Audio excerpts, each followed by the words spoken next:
Assalamualaikum warahmatullahi wabarakatuh, Bapak dan Ibu Wali Santri PPSK Al-Wahda. Berikut ini saya buatkan tutorial cara untuk membayar tagihan ya.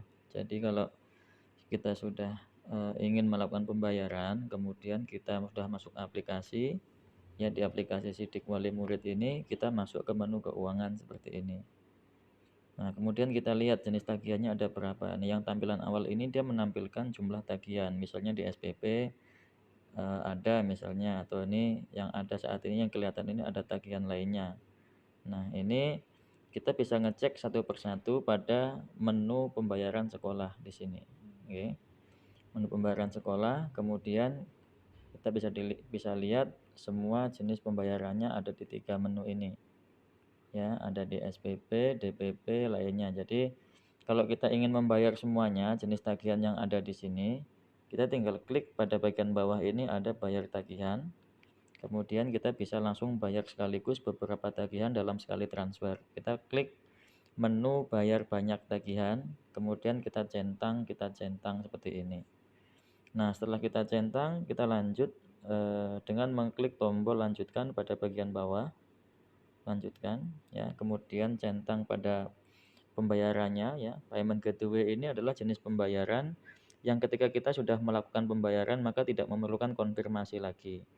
Nanti saat Bapak Ibu sudah bayar menggunakan payment gateway ini, bukti transfernya tinggal disampaikan konfirmasi ke pengasuh masing-masing. Jadi untuk ke admin tidak perlu konfirmasi karena sudah terbaca oleh sistem.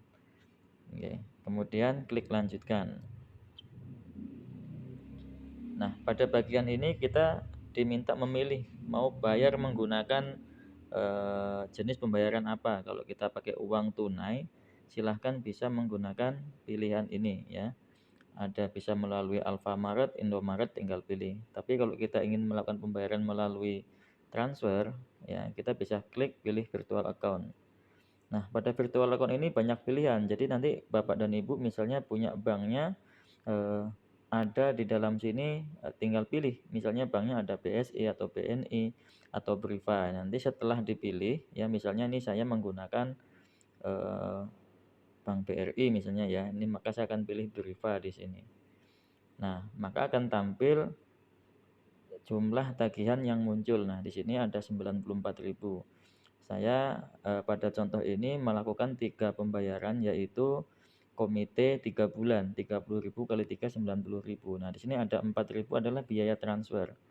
Jadi pada keterangan ini ada Rp94.000 yang harus dibayarkan, sudah termasuk biaya admin. Nah, Bapak dan Ibu tinggal copy ini, virtual account-nya di copy nih, salin, oke.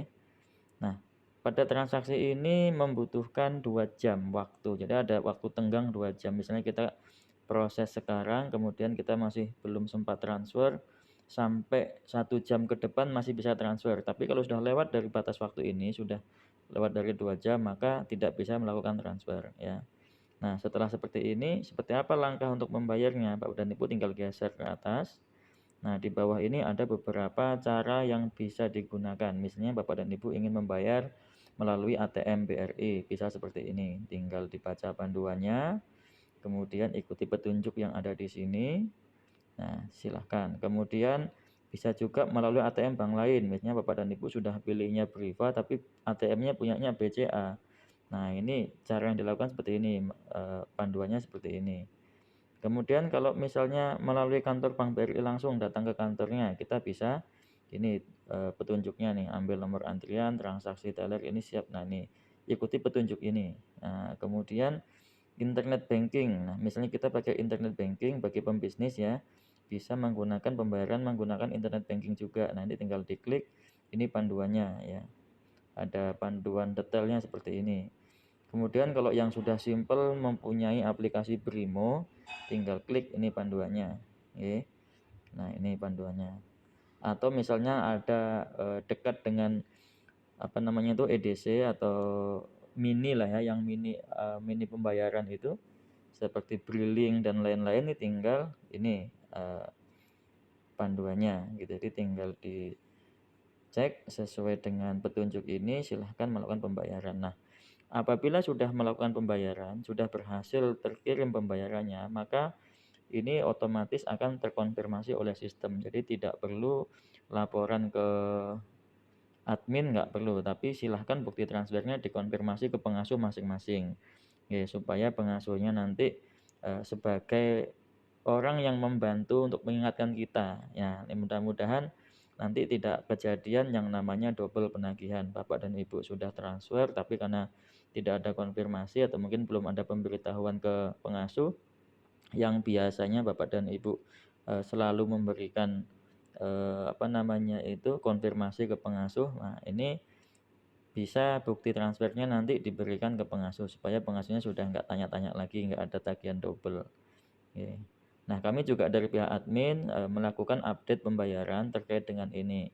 Tapi berhubung kami juga manusia biasa, terkadang ada kesalahan, takutnya nanti ada transaksi yang sudah bayar tapi belum terupdate oleh kami selaku admin. Nah, nanti silahkan dikonfirmasikan ke pengasuh atau langsung ke admin. Misalnya Bapak dan Ibu sudah bayar, kebetulan bayarnya itu manual, bukan yang melalui sistem seperti ini, yang payment gateway, bayar manual tapi bukti transfernya belum diupload ke aplikasi, maka akan tetap muncul tagihannya di aplikasi. Nah, apabila ada yang kejadian seperti ini, silakan tinggal dikonfirmasikan ke admin atau ke pengasuh masing-masing untuk diselesaikan dan diupdate secara sistem. Nah, demikian panduan untuk cara bayar tagihan baik SPP maupun yang lainnya. Mudah-mudahan ini bisa membantu Bapak dan Ibu dalam melakukan transaksi pembayarannya. Dari kami terima kasih. Assalamualaikum warahmatullahi wabarakatuh.